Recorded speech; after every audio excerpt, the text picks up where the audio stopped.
Alright guys, it is not often that I have a full series review for you, but I have read all 3 books in the Hot and Hammered series by Tessa Bailey, and we are going to talk about them. Please don't let the series title put you off. These books are flipping fantastic. That's another pun on this series. And Hot and Hammered is, now that I've read the books, I think they're a great pun. But I was trying to recommend them to someone and I said, well, the series is called Hot and Hammered. And they were like, they're romance novels. I don't know what you expected, but anyways. These books are by Tessa Bailey, and I think I may have just fallen in love with Tessa Bailey a little bit also while I was doing this whole series read, because nothing impresses me more personally than reading a series and watching an author improve book to book to book. This series, not that the first book is bad by any means. The first book is great, the second book is better, and the third book is absolutely fantastic. So it's just an upward trajectory the whole way, and I absolutely love it. It's great, and it makes the entire series worth reading for you. So one of the reasons that Hot and Hammered is a pun throughout this entire series is that it focuses, especially in the beginning, tangentially in the second book, and then again at the third book, on the Castle family. The Castle family live in a small town, and they are the kings and queens of flipping homes. It's a family business that builds, flips, and stages homes. So Hot and Hammered is a pun because most of these people are working on construction sites for most of these books. That's what they do. The first book is called Fix Her Up, and Fix Her Up refers to the female romantic lead, who is Georgette Castle, the youngest Castle child, also known as Georgie. She, like her older brother Stephen and her older sister, has not really been a part of the family business. She's the black sheep. She has decided to break out on her own into a party planning business that has gotten its root by the fact that she likes to be a party clown, which I thought was super bizarre when I started. So if that's something that's going to weird you out, there's your warning for the beginning, because I thought that was super strange. Wasn't sure where that was going at all, but it actually ends up being really cute, so don't let that put you off. So Georgie has had a crush for quite some time on her brother Stephen's best friend, Travis Ford.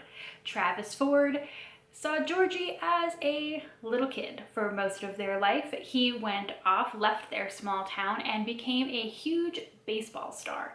Unfortunately for him, injury has ended his career, and now he is tooling around trying to figure out where his life goes from here. I'm a huge baseball fan, so when I saw baseball in the description, I was like, yep, I'm here. I'm sold. I'm ready. It only involves baseball tangentially, unfortunately, but whatever. So Travis needs to clean up his image because he is auditioning for a spot to be a New York Yankees announcer. But they're like, oh, you're a playboy and don't have a great image, and so you need a girlfriend to straighten you out. And Georgie volunteers, of course, to be his fake girlfriend. So it is the fake girlfriend trope. Needless to say, Georgie already has feelings for him that come back. Travis realizes that she's not a kid sister to him, and that she's actually a really sweet and awesome person.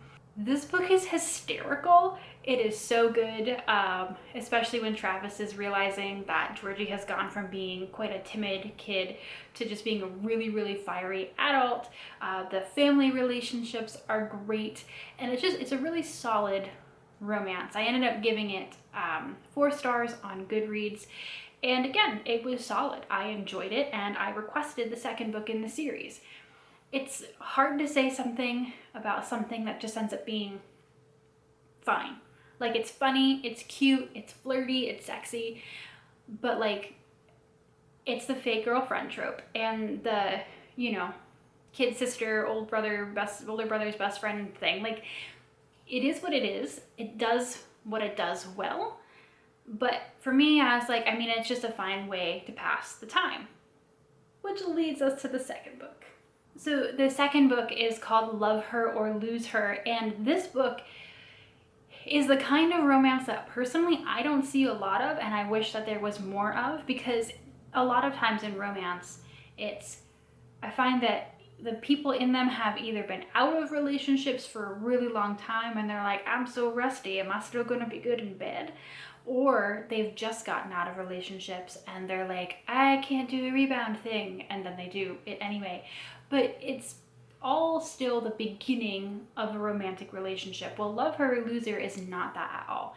It does not focus on members of the Castle family, but it focuses on Dom, the male romantic lead, works for the Castle family as one of the handymen, and his wife, Rosie, they have already been married for quite a long period of time. They were high school sweethearts. They're the only people each other has ever dated, and they got married. Dom went off to the military and then he came back. But ever since he's come back, their relationship just never has regained its footing. They have communication issues. Rosie feels like he is not supportive of her dreams because Rosie really wants to open her own restaurant, but she feels really locked in, and that the passion, the heat, the love, the communication has just all gone from their marriage. So the novel starts with Rosie basically saying either we go to therapy or we get a divorce, like I'm gone. She leaves.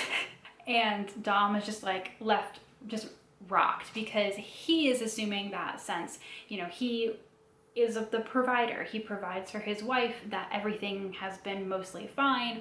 Come to find out, that's not true. And this novel is about them finding their way back to each other in a variety of ways and through really, really bizarre couples therapy.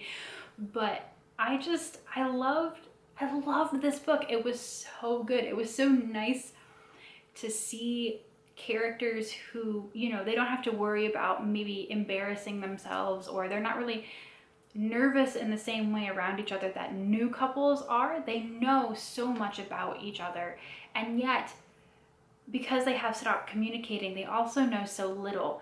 And it's just the kind of romance novel personally I don't see a lot, and it was so well done and just really got into my heart, and I really loved it. And it put it so far and above Fix Her Up. And that's really tough for me to say because Fix Her Up had baseball in it. I love baseball.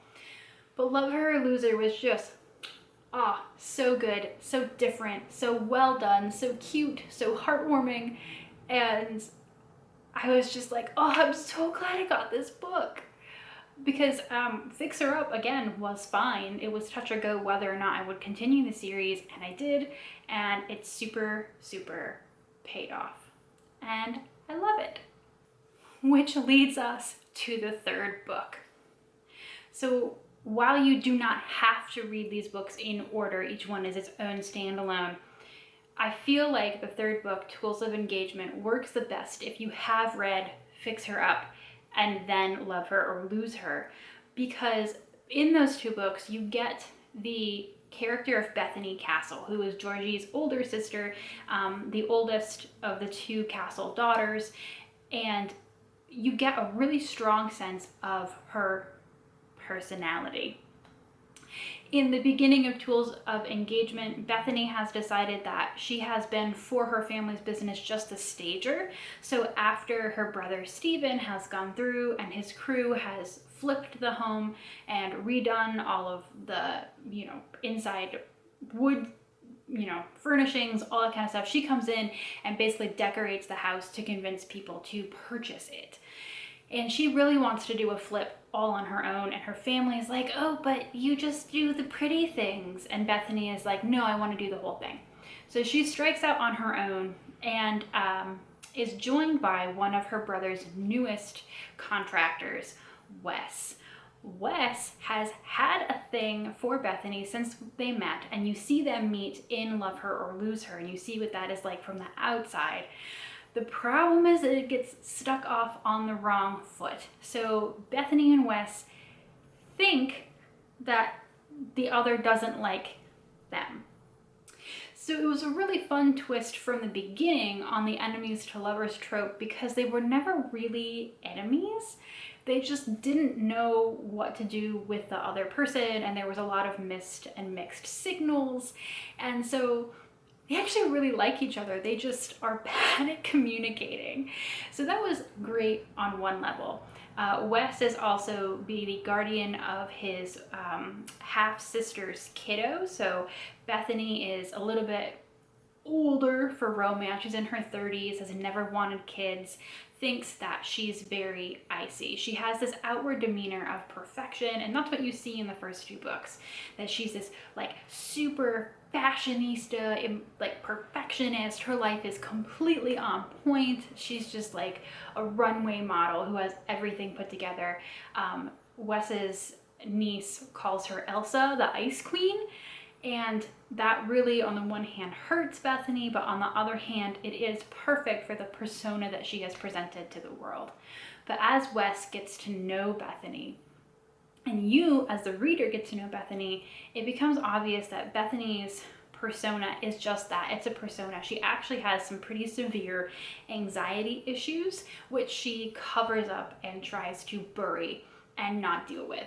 And as someone who has anxiety, that reveal of this character that we spent 2 novels like seeing from the outside looking in, and then now seeing her inside, seeing how that was portrayed and how Wes helps her with that, it was just, oh, it was so good.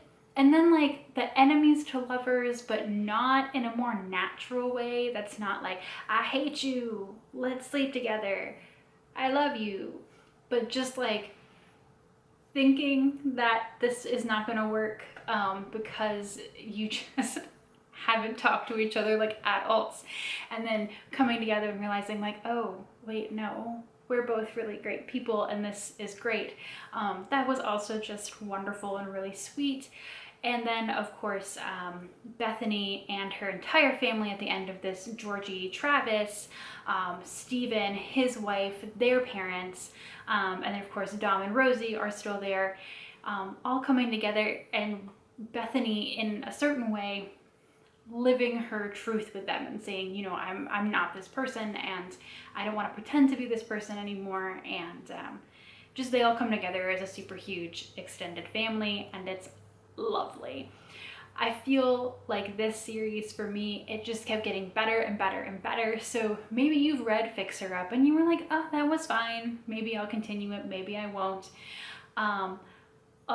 Do continue. This series is worth reading. I loved it so much, and I wish that there were more. But in that way as well, the ending of Tools of Engagement was also just so good. It was so good. I love these books so much. So maybe I've also convinced you to give them a try. I hope so. Anyways, I'm gonna stop talking about these because I could just go and go and go and go, but it would just devolve into, oh, so good, I love it, the character's so sweet. And that's really not gonna be worth your time. So I'm gonna stop and I'm gonna carry on. But I hope that maybe you guys will check them out if you've checked out just one of them and you were wondering if you should continue the series, please do. Or if you have other series you would like to recommend to me, I will always take those as well. So thanks for your time, and I will see you next time. Bye.